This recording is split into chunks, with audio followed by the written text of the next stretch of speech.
Hello and welcome to this 20-minute presentation on connection. Before I begin, it would be nice to share a little bit about my background into this subject. When I was a child, my dad was bipolar, so he would often rage, and it was not easy to live in that house. And to cope, I would often learn all of the slight facial shifts, all the emotional changes, all the vocal patterns that would be different when my dad was in an upward or a downward spiral. And what happened was that as a child, those things that I needed to learn in order to survive became advantages for me as an adult. Because as an adult, those same signals could be then used to support situations I was in, or when I'm coaching and mentoring. I'm often keen into the exact same things, but and not no longer around surviving, but around connecting with others. So that's really what brought me into this space and why it's preoccupied me for so long. Getting into this presentation we're doing today, I was invited here by Chris, and Chris gave me a very simple briefing, and I'll read it quickly. He said, "Give us a big idea, make it something original, make it like a TED Talk, make it analytical, the better, and do something that we could discuss over lunch. And whatever you do, it has to be under 25 minutes with questions." So that was my briefing today. So I'm going to jump right in with the big idea. And the big idea is something that I've spent a lot of my time thinking about, and it's the following. It's what I call the chicken or egg dilemma in regards to connection. And that is, are people the way they are because of how I treat them? Are they inherently that way? So are they just that way? Or because I'm treating them a certain way, are they responding or reacting to me in kind? And it really is a dilemma because most people don't even give it any thought. The assumption is primarily that people are just that way and I am reacting to them. When in actuality, there's two parties, and it's hard for us to see ourselves because we like to look at things and assess them and say they are not to be trusted. And therefore, in that assessment, we retreat them as such, and then that obviously is a reinforcing loop.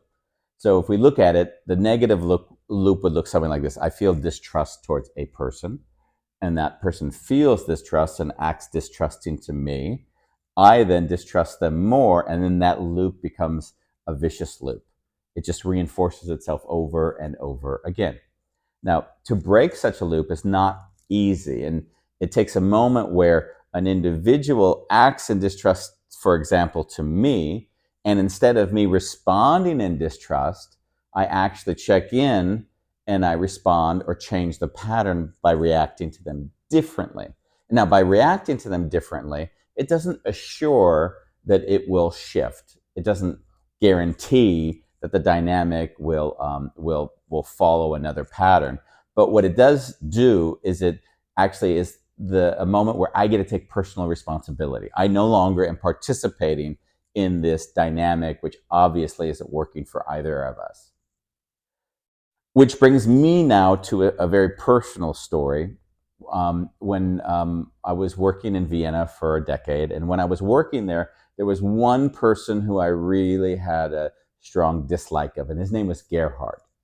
And what happened would be that Gerhard would come in, and there would be behavior, politics that I would perceive, or ways he'd talk about other people, and it really weighed on me, and I didn't like him at all. I mean, dislike is a soft word for my feelings towards Gerhard.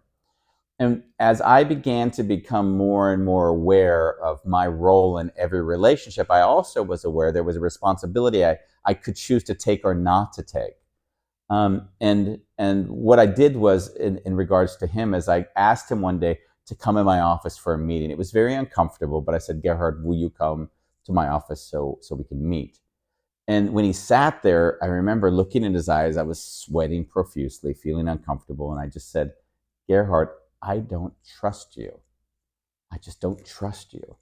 And his whole body softened. It was like I can remember it was like yesterday. His eyes opened large with surprise, like not even believing what his ears were hearing. And then he just asked me questions like, what am I doing? What do you see? And what ended up happening is, through me sharing in this very uncomfortable moment with Gerhard, he actually showed himself. And from him being my arch nemesis, he actually became a dear friend. So it was kind of funny if you thought about it, from one day to the next. One day, I can't wait not to see him, to, isn't it great to be connected with this person? And that connection still remains till today. So this was a moment where I really learned, in the harshest of ways, that I am creating a lot of the reactions that I'm receiving from others. And the big word here, and I know it's sort of not necessarily easy and it's overused, but the word vulnerability came in because at the moment that I was vulnerable with Gerhard, I took a risk. I allowed him to see me. I allowed him to finally not have to react to how I might have treated him, but actually I gave him an opportunity to meet me in another place, which happened. And for me, this I call it personal responsibility, is something that we can all take, but it all starts with us first recognizing that we are part of all the dynamics in our lives. And it's, again, go back to the chicken and egg dilemma. It is hard to recognize that because it's so easy to feel like people are the way they are. And this is going to bring us to the sheet. Each one of you has a piece of paper you've been given. And we're going to now take a step just to look at how you are interacting with certain people in your life, and how that interaction may be creating a dynamic where you are treating them a certain way. So you're all going to have the pieces of paper, and you can mark them as we move through this next exercise. So we're going to look at this individual that we're going to discuss in a second, and we're going to do that on two dimensions. And I found that trust and respect were the two dimensions that, if I know where I am in relationship to another person with those two dimensions, only those two dimensions, then I can already anticipate 1,000 things about that relationship. I can anticipate ways in which I would treat them, and I can also anticipate ways in which that person would treat me. So it's a very interesting thing. If I only measure two things, I can already say, to a greater or lesser degree, the dynamics at play in a relationship. And the first, as I said, was trust. And trust is really the foundation of a healthy relationship. And when it's lacking, it can lead to feelings of insecurity and anxiety and fear. So as soon as you know, for your own experience, if you don't feel the trust of a person, you also don't feel like I'm on solid footing. You don't feel like they might in one day just turn against you because they give you no reason to indicate that they wouldn't. And examples would be not trusting a partner, let's say, to go out with friends, or not trusting someone with money, or not trusting what a person has to say. So once we feel that, or we give another person a sense of that, they don't feel relaxed.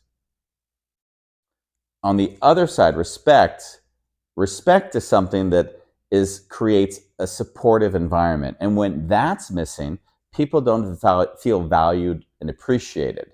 Respect is more of a masculine energy. Trust is more of a gentle energy.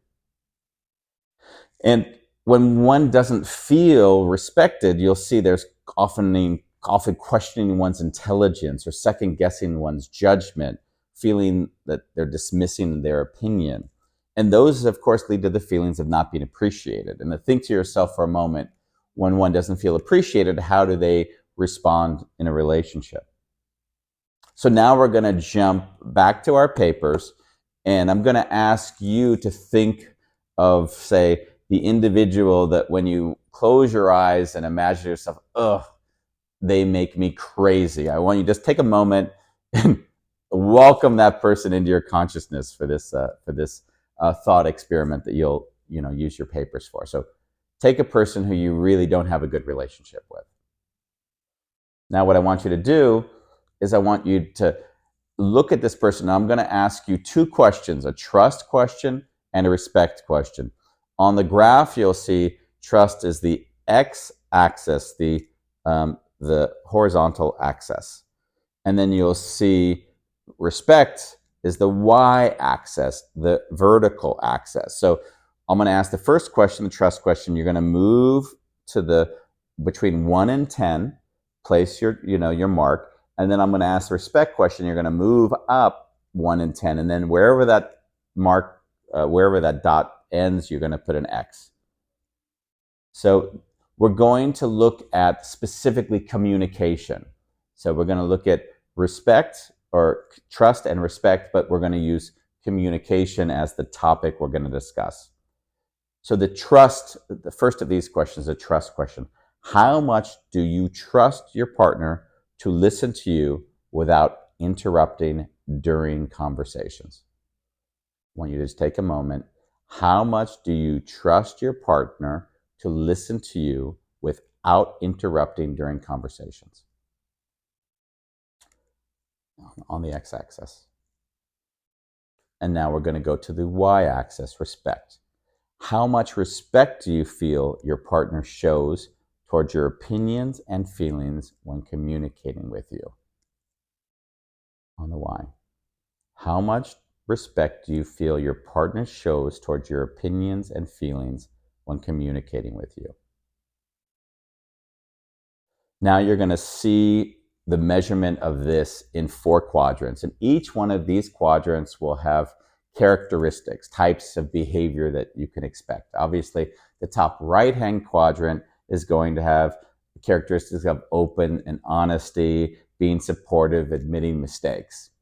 If you move over to the top left, where low trust and high respect, the individual will be having guarded conversations. They'll question others' intent.